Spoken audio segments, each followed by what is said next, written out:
Hello, what's up everybody? Don't mind the construction outside. It woke me up this morning, but now I've got my workout in, breakfast, took a shower, and they hit you with some new news.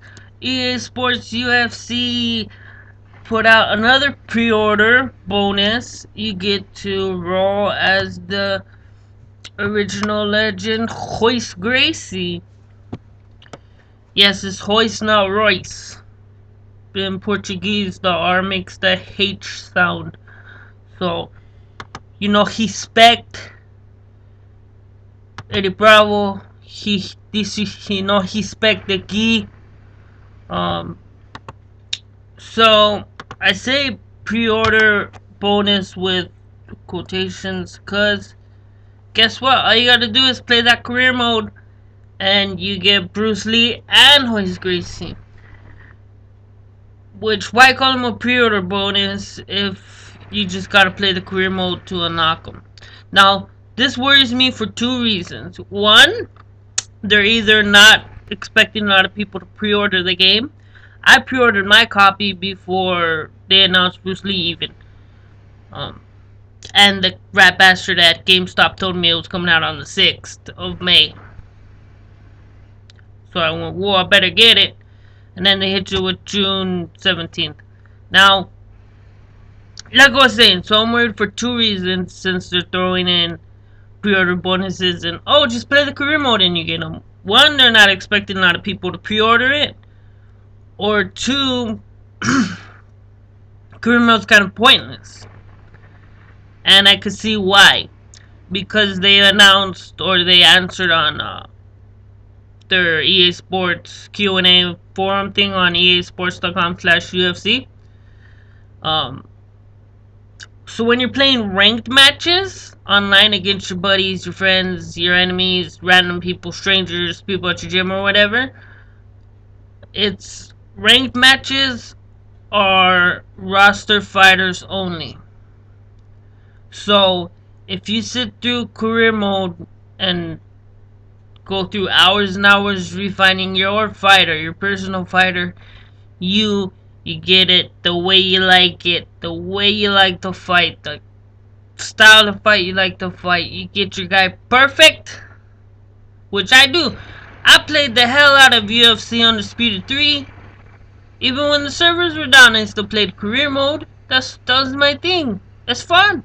I like it. That's why, because I like to play video games with the background.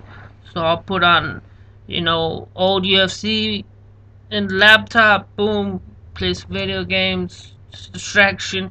I also play Call of Duty with music. I like background noise. I get paranoid when it's too quiet, so I freak out.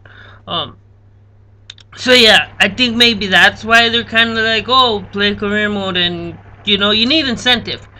So they're like, oh, well, just put the pre-order bonus characters, fighters, as reward for winning the career mode. Now, I'm more curious about camps. Are they gonna do camps online? Because I saw that instead of having a fight, like you don't join American Top Team or Black Zillions or Greg Jackson's, you have fighters come to your gym. So I'm wondering what they're gonna do. Am I gonna create my own camp, or what's the deal? Because it could be cool. I kind of like going different places. And EA Sports MMA even. You could travel to Japan to learn some judo. Pat Militate for striking, I believe it was. Randy Couture was wrestling based. Citro Dong was in there. So I thought, oh, this is pretty cool. Sort of boxing gyms and stuff. But I don't know what they're gonna do. I'm eager for the demo to come out. I have a feeling that's coming out on May 5th or 6th. I don't know when do video games come out on Tuesdays. What day do demos usually come out on? Leave a comment below if you know, because I have no idea. I just know I could play Trials Fusion demo for a long time. Um, Also, I want to play the demo so bad because I want to know, are they going buttons? You know, A, B, left, right, kick, X, Y, right, left punches? Or are they gonna go sticks like EA likes to do for fighting? Fight Night was like that. EA Sports MMA was like that. But you can switch to two buttons. And I'm just curious because that makes the smoothness of the striking, of the technique different. And I think they're going sticks because if you look at the the trailers of actual gameplay from Xbox One and PS4, and I say that with quotations, not in a disrespectful way, but you're kind of insulting me with it because I don't think any of that is gameplay. I think it's all um, cinematic highlights because they show the walkout. That's not gameplay. That's animation. So it's like cutscenes with fighting. What do you got? You got the walkout. That's a cutscene. You can skip it all the time.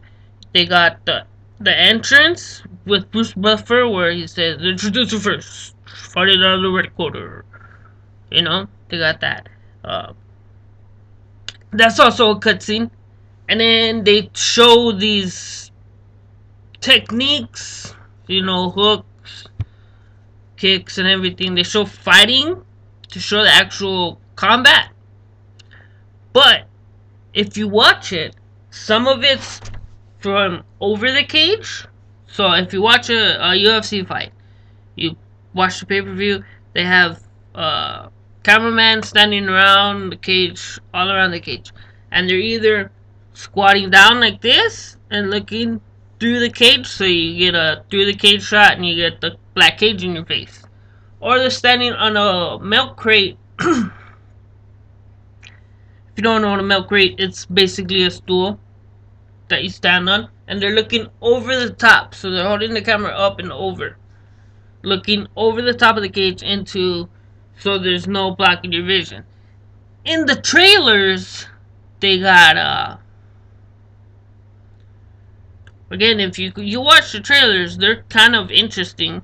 They show a bunch of the roster fighters,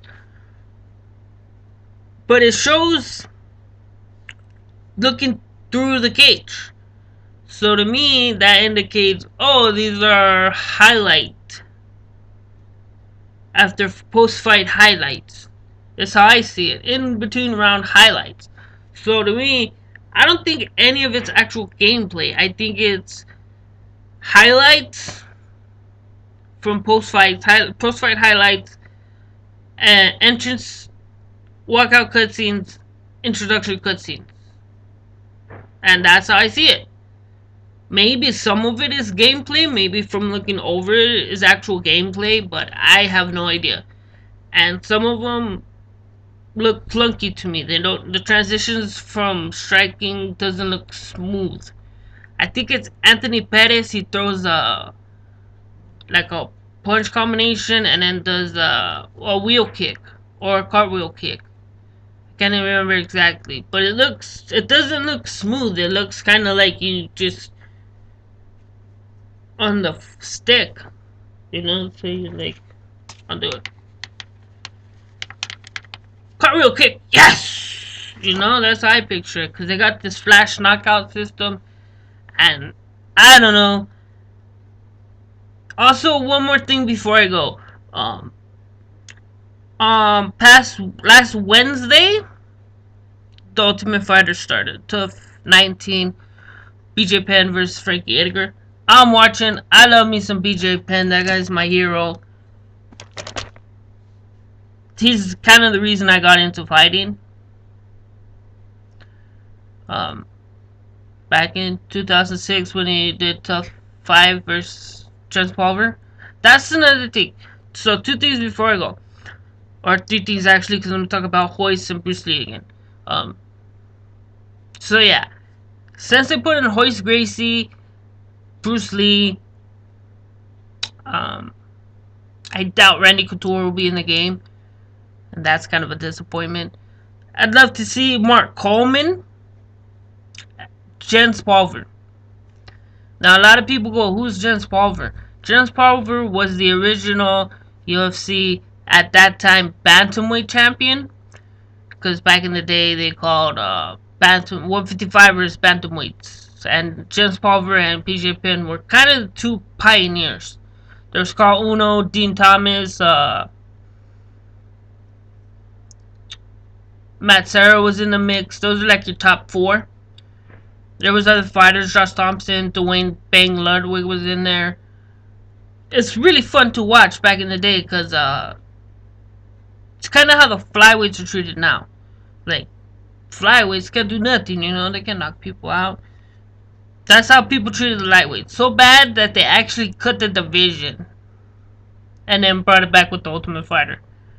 And that's when a lot of things happened back in that time. But that's a UFC rant, not a EA Sports rant, so I'll stop right there. So I want to see Jens Pulver in the game. If you do, awesome. If you don't, I'm okay with it. But he was in the UFC Undisputed 2 2010 on PlayStation 4, PlayStation 3 exclusive with Royce Gracie. Just in case you forgot that. So yeah, what was it? Oh yeah, two things. So I want to see Jens Pulver. It's cool that they put in Royce and Bruce Lee. Like, that's cool. I'm just disappointed it's pre-order bonus, but you get it if you play career mode anyways. I'm gonna play career mode for a whole long time. If Twitch and EA Sports UFC let me stream it, I will do an 8-hour non-stop stream on that. What's that? June 18th, the day after it comes out, because I can't pick it up on June 17th. I'll pick it up that night, play a little bit. Then I'll play the hell out of it the next day, because I got that day off. I don't gotta work. But one last thing. One last thing. This is kind of important, kind of not. But to me, it's a no-brainer. So, Tough 19 started last Wednesday. There was Fox Sports 1 UFC Fight Night up front of it. Or not Fight Night. It was the Tough Nations finale. And Tough Nations finale started at 2 o'clock. That's when the Fox Sports 1's prelim started. I think the Fight Pass prelim started at 1. So from 1, and then so the prelim started at 1 on Fight Pass, 2 on Fox Sports 1. The main card was at 4. Ultimate Fighter started at 7, ended at 9. So think about this. From 1 in the afternoon, 1 p.m. to 9 p.m. That's 1, 2, 3, 4, 5. That's what, 9 hours of non-stop mixed martial arts UFC fights. Yes, they break it up with introductions of the fights and talking. But this concerned me like this much. So it was a full day of UFC. Non-stop. They did not show one EA Sports UFC video game commercial. And then that following Saturday, there was UFC on Fox 11, Travis Brown versus Fabricio Verdum. If you have not seen that fight, watch it. Keep in mind, it's 2 heavyweights for 25 minutes. 5 rounds. If you haven't seen it, go check it out. If you don't know Fabricio Verdum, YouTube him. He's awesome. Really good, really nice guy, really good fighter. But this was sponsored by Elder Scrolls Online. Now, if you don't know if you don't know anything about the Elder Scrolls and you're a mixed martial arts fan, don't be too concerned about it. Elder Scrolls is a MMO like World of Warcraft, but with knights, elves, warriors. Not to be mean, it's kind of a geeky game, but I'm geeky as hell. If you don't know me, I'm geeky. I know about Elder Scrolls. I haven't played it. My friend loves it. I don't really like MMOs, even Warcraft, or I barely get into Star Wars. Knights of the Republic. But to me, it was kind of like, why is Elder Scrolls Online sponsoring UFC? That seems kind of like missing your target. But I'm not knocking Elder Scrolls. If you're into it, awesome. I read comic books, play any kind of game, zombies, all kinds. I'm geeky about all kinds of shit. But to me, it was like Elder Scrolls. I think it also comes out in June. I can't remember which date. I think it actually comes out after EA Sports UFC, but I'm not sure. Might come out before. But I was thinking, so you're telling me this is brought to you by Elder Scrolls Online, but you still haven't shown me one EA Sports UFC commercial?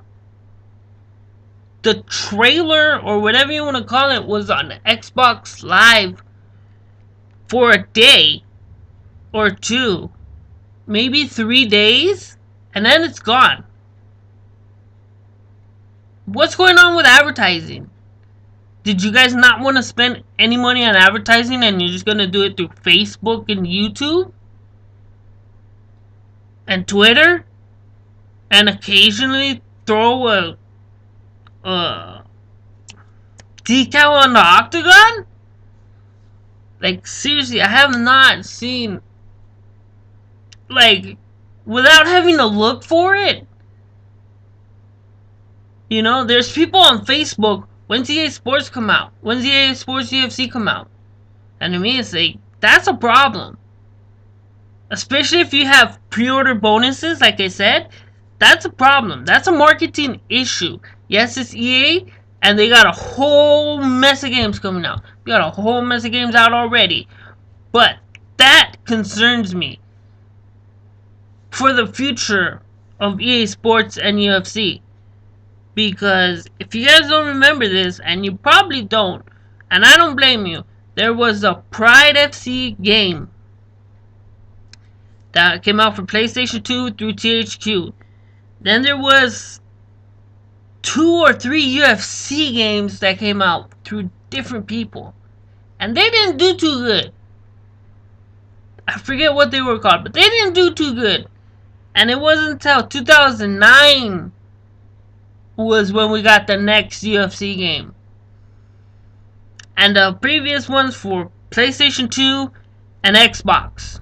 Not Xbox 360, not Xbox One, Xbox. The big black Xbox that had Halo. That one. And then it wasn't until 2009 that we got THQ and UFC Undisputed 2009. And if you go back and play that one, it's kind of like, why did you go this way with ground positions? Because they were not smooth at all. It was weird positions. And then they put out 2010, and I liked 2010. It was a fun game, and they changed a lot of stuff and made it better, I thought. Undisputed 3, loved it. Played the crap out of it. Loved it. This one, I'm sure I'll love it. I'll love it. But I have my complaints about it. And I'm still concerned because it's kind of like, it's May 22nd. People still don't know when it comes out. They're dropping pre-order bonuses that you can unlock in-game. one last thing about that. I think it'd be a good idea so people like me wouldn't feel so ripped off for pre-ordering it, putting in the code, downloading the fighters, and then unlocking them again when I finish career mode. Have them have a different attire. You know? Maybe pre-order you get Royce, Gracie, and Nagi, but I doubt the UFC will allow that because they don't allow you to fight in Nagi. But UFC 1, he wore a gi. You know? So maybe that'd be kind of interesting if you got Royce, Gracie, and Nagi, and then you get Bruce Lee in the yellow with the black stripe attire, or in the black gi that he wore, or kimono, or whatever you want to call it, the one with the buttons. I don't know. That's just my thoughts. Give this a thumbs up if you agree. If you disagree, put it in the comments. I'll talk to you about it. We can have a discussion about it. I try to keep my swearing to a minimum because I don't know why I do it. I just do it like that. But if you curse it up, I don't care. So yeah, subscribe, like it, share it with a friend, comment if you want to, do whatever you want.